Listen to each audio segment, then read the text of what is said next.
Ну и немножко про грибочки на крыше.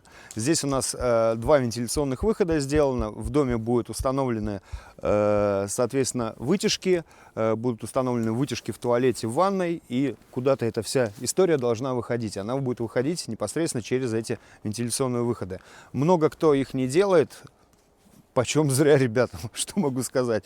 Вещь очень необходимая, особенно в каркасном доме. В каждом каркасном доме должны быть вот такие штуки. Кто вам скажет, что это не так, вас обманывают.